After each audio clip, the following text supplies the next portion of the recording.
Friends and viewers, Vladimir Nabokov had written another novel, Vladimir Nabokov, Invitation to a Beheading by Vladimir Nabokov, a Russian writer.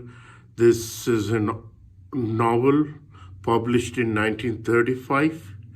Vladimir Nabokov, the story of a beheading, invitation to a beheading. This is a 1938 novel by a Russian author, Vladimir Nabokov. So the story of this novel starts like Cincinnatus C has been arrested and imprisoned by the government in the unnamed country in which he resides. Cincinnatus has been found guilty of Gnostic turpitude, nonsensical charge that apparently refers to his ability to imagine a world that values knowledge and innovation. Cincinnatus appears in a court as a death sentence is pronounced for his crimes.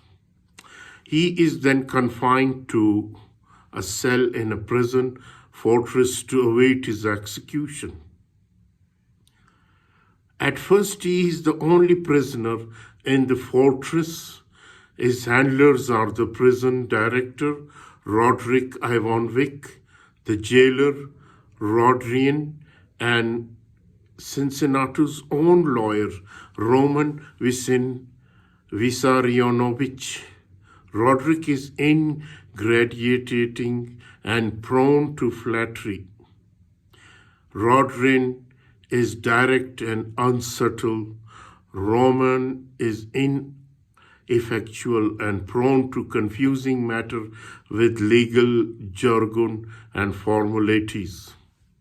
However, the three occasionally trade places with one another, switching costumes and roles seemingly at random.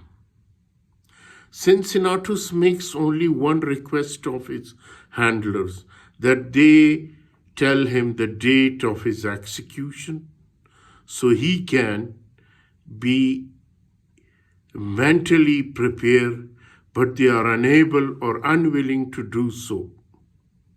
Eventually, another prisoner, Peer, is brought to the fortress. The complained man enjoys special privileges and seems content to be kept as an inmate.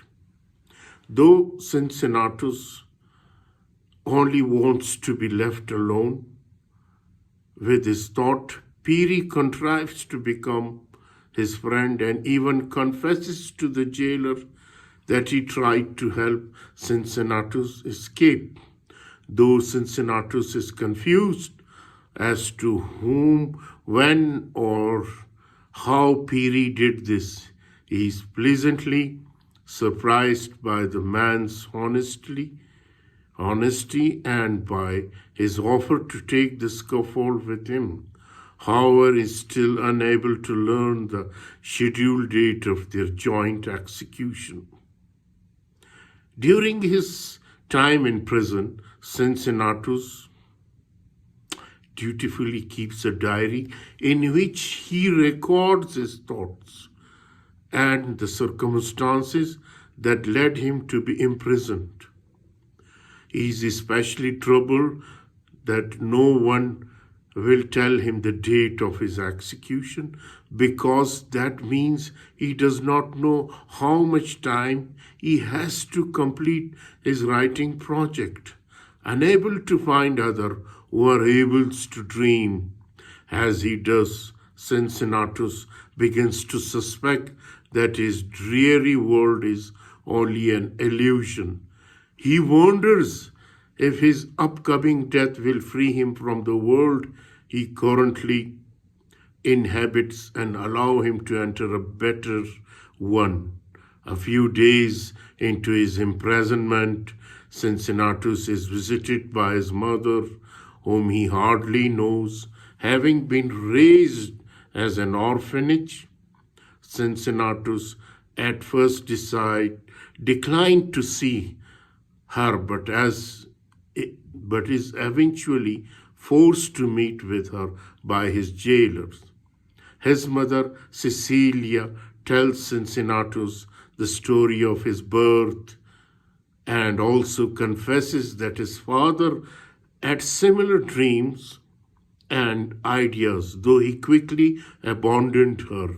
Cincinnatus begins to hear scratching in the walls during the night, which is eventually revealed to be the work of Piri, who has dug a tunnel between their cell so he can keep Cincinnatus company. While the two talk, they are joined by Roman and Roderick.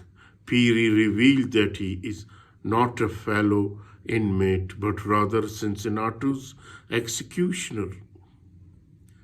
Cincinnatus also finally learns that his execution is scheduled to take place in 2 days after a confusing visit from Martha, his wife, and her extended family, and a failed escape attempt. Cincinnatus seems doomed to his confusing fate. He spends his final hour trying to put all his thought into writing.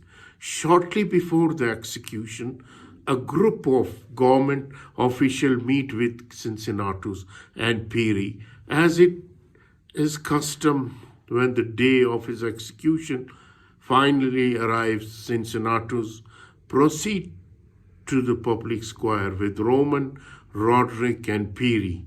They pass by Cincinnatus' house where Martha waves to him, and he leaves his cell. It is dismantled by Roderick as if it were a set for a play. Cincinnatus places his neck on the chopping block and prepares to be beheaded. He counts backward from 10 all at once. He stands up and descends the scaffold freely, leaving his corporal form behind. So this is the story of the invitation to a beheading by Vladimir, by Nabokov, and this is marvelous novel, a story of a person who is going to die and his feeling and about his circumstances and his friends, how he dealt with.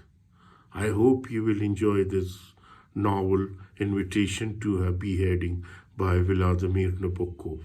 Thank you very much.